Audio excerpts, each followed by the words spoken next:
Assalamualaikum warahmatullahi wabarakatuh.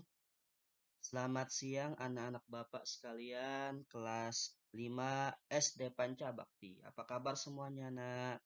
Semoga kalian senantiasa dalam perlindungan Allah Subhanahu wa taala. Pada hari ini kita akan belajar mengenai kisah keteladanan Nabi Muhammad sallallahu alaihi wasallam yang ada pada pelajaran kelima. Mari sama-sama disimak, diperhatikan pelajaran kali ini. Sebelum kita mengetahui keteladanan Nabi Muhammad Sallallahu Alaihi Wasallam, alangkah lebih baiknya kalian menghafal dan paham 25 nabi yang wajib diketahui. Lagunya seperti ini. Perhatikan baik-baik. Adam, Idris, Nuh, Soleh, Ibrahim, Lut, Ishak, Ismail, Yakub, dan Yusuf, Syu'aib, Harun, Musa, Daud, Zulkifli, Sulaiman, Ayub, Yunus, Zakaria, Ilyas dan Ilyasa, Yahya, Isa, dan Muhammad itu semuanya nabi kita umat Islam. Nah, dari 25 nabi yang wajib kita ketahui, yang akan kita pelajari adalah keteladanan dari Nabi Muhammad Sallallahu Alaihi Wasallam. Ya, ingat anak-anak Bapak, SAW ini adalah singkatan dari Sallallahu Alaihi Wasallam yang artinya semoga Allah mencurahkan rahmat dan keselamatan kepada Nabi Muhammad Sallallahu Alaihi Wasallam. Nabi Muhammad Sallallahu Alaihi Wasallam adalah nabi terakhir. Nah, setelah beliau wafat, tidak ada lagi rasul dan nabi yang diutus oleh Allah Subhanahu wa taala. Selama 23 tahun Nabi Muhammad Shallallahu Alaihi Wasallam dengan sabar mengajak masyarakat Arab untuk mengikuti ajaran yang dibawanya, untuk meninggalkan daripada menyembah berhala-berhala yang ada di sekitaran Ka'bah pada saat itu, untuk menyembah Allah Subhanahu wa taala masuk ke dalam agama Islam.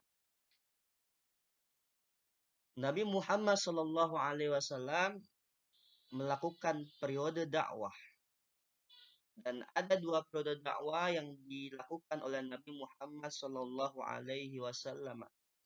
Yang pertama, periode pertama ada di kota Mekah Al-Mukarramah selama 13 tahun lamanya.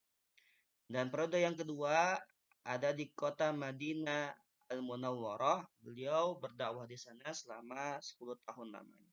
Sehingga kalau dijumlahkan semua periode dakwah Nabi Muhammad Shallallahu Alaihi Wasallam selama 23 tahun dan alhamdulillah beliau berhasil berdakwah mengajak umat manusia yang tadinya menyembah berhala menjadi menyembah Allah Subhanahu wa taala. Nah, ada 4 sifat dari baginda Nabi Muhammad Shallallahu Alaihi Wasallam yang harus kita teladani. Nah, 4 sifat itu apa saja, Pak? Nah, perhatikan nyanyian ini baik-baik. Siddiq, amanah, tablik, fatona, itu semuanya sifat-sifat Nabi kita. Benar ucapannya, dapat dipercaya orangnya, menyampaikan risalah, cerdas memimpin umatnya. Yang pertama, sifat Nabi Muhammad Shallallahu Alaihi Wasallam adalah siddiq yang artinya benar ucapan beliau. Beliau jujur, tidak pernah berbohong. Yang kedua adalah amanah, artinya beliau adalah orang yang sangat dipercaya. Ya, beliau sangat dipercaya oleh orang banyak. Karena beliau adalah seorang yang tidak pernah berdusta. Apabila disampaikan amanah kepada beliau, pasti beliau menyampaikan amanah tersebut. Bahkan beliau diberi gelar oleh orang-orang dengan sebutan Al-Amin, yaitu orang yang dapat dipercaya. Yang ketiga, sifat dari Nabi Muhammad SAW adalah tabligh. Tabligh artinya menyampaikan risalah dari Allah Subhanahu wa taala tanpa ada sedikit pun yang disembunyikan. Semuanya disampaikan, perintah Allah, larangan Allah semuanya disampaikan kepada umat-umat beliau, yaitu umat Islam. Nah, itu disebutnya tabligh. Yang terakhir, sifat Nabi Muhammad SAW adalah patonah. Patonah itu adalah cerdas dalam memimpin umat. Ya, beliau orang yang sangat cerdas sekali dalam memimpin umat Islam. Makanya umat Islam, terutama para sahabatnya, itu pun menjadi orang-orang yang cerdas atas didikan dan kepemimpinan beliau. Nabi Muhammad SAW berdakwah di Mekah Al-Musyarrafah melalui 3 cara. Cara yang pertama kali dilakukan oleh baginda Nabi Muhammad SAW adalah secara sembunyi-sembunyi. Kenapa dilakukan secara sembunyi-sembunyi? Karena pada saat itu umat Islam masih sedikit, sehingga Nabi Muhammad SAW berdakwahnya secara sembunyi-sembunyi. Mulai dari istri beliau, yaitu Sayyidatuna Khadijah Al-Kubra, kemudian kepada ponakan beliau, kemudian kepada Sayyidina Ali karramallahu wajhah, pada anak beliau dan seterusnya. Dilakukan secara sembunyi-sembunyi, tidak diketahui oleh banyak orang. Yang kedua, dakwah secara semi terbuka. Artinya, dakwahnya sudah mulai terbuka, namun masih tidak begitu amat terbuka, vulgar. Karena masih masih banyak orang-orang Mekah pada saat itu yang masih menyembah berhala, masih kafir.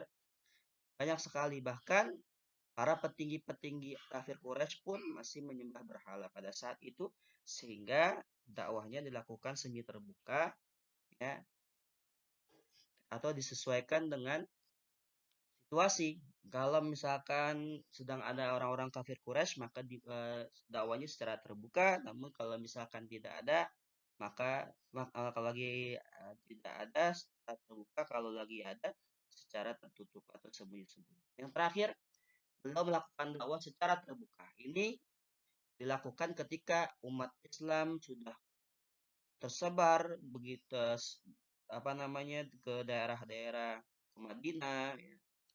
Dan umat Islam sudah sekian banyak, sudah begitu amat banyak, makanya mulailah berani pada saat itu Islam didakwah oleh Nabi Muhammad SAW secara terbuka, ya, sehingga terjadi yang namanya nanti Fathu Makkah, yaitu penguasaan kota suci Mekah atau pembebasan kota suci Mekah dari kepungan atau penguasaan kafir Quraisy.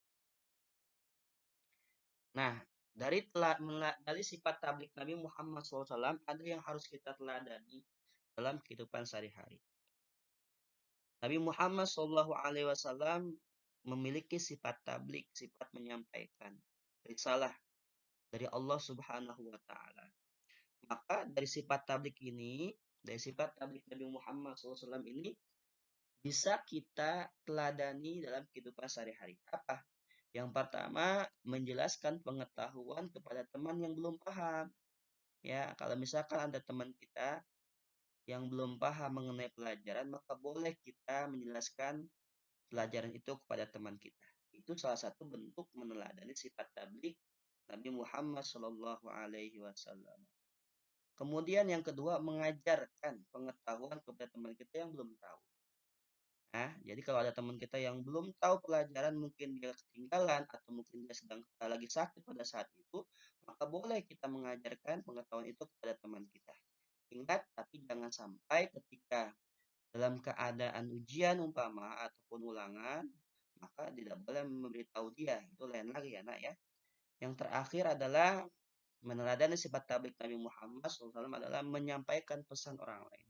Artinya ketika kita dipesani sebuah pesan oleh orang lain, maka pesan itu harus disampaikan. Jangan ditutupi atau jangan sampai ditambah-tambahin atau jangan sampai dikurang-kurangin. Ya, nak ya. Terima kasih banyak atas segala perhatian anak-anak Bapak kelas 5. Insya Allah kita akan bertemu lagi ya di pelajaran yang akan datang, pendidikan agama Islam sama Pak Syam. Assalamualaikum warahmatullahi wabarakatuh.